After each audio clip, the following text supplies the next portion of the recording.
the Palace of Nations in Geneva. Here, the 2017 meeting of parties to the Convention on Prohibitions or Restrictions on the use of certain conventional weapons, in short CCW, took place. The CCW covers, for instance, landmines, blinding laser weapons and clearance of explosive leftovers of war. The Apostolic Nuncio to the UN Geneva took the floor. He concluded that the numerous victims of conflicts would leave no room for inaction or compromise. The flexibility of CCW must take into account adequately the nature of modern armed conflicts and the physical, moral and spiritual suffering that accompany them. Spiritual sufferings, is this something that damages your soul in a way? Is this like trauma? Is this those? I think it is, and this is what we are saying. Spiritual suffering, it means that you are limited or forced to, in order to change your belonging, religious belonging. The illusion of a clean war is in stark contrast with the reality of dramatic, immediate and long-term humanitarian impact of the use of explosive weapons in populated areas. Now, are there any wars that are humane, civilized or dignifying? Does this exist? War is always tremendous defeat of humanity, and Holy See considers that any agreement, even if not sufficient, even if not complete and perfect, is much better than no agreement.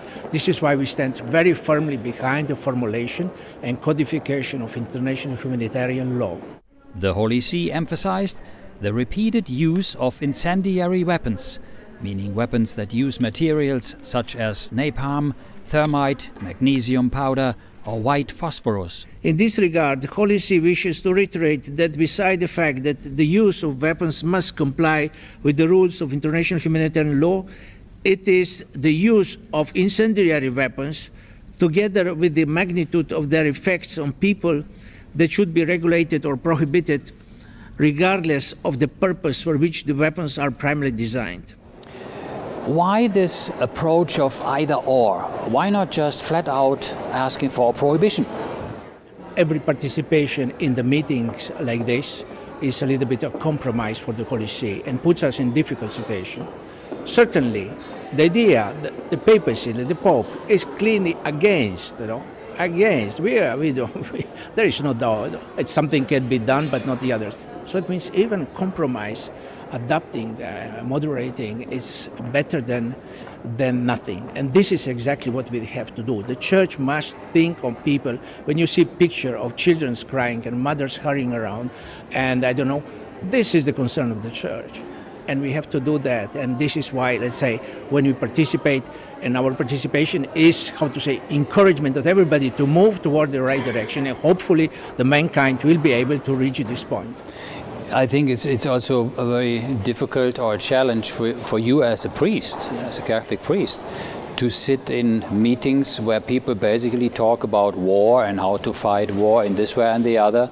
But with your presence, you try at least to help to minimize the sufferings wherever possible. And also we have to stand behind very strictly, that what we do is not a standard procedure.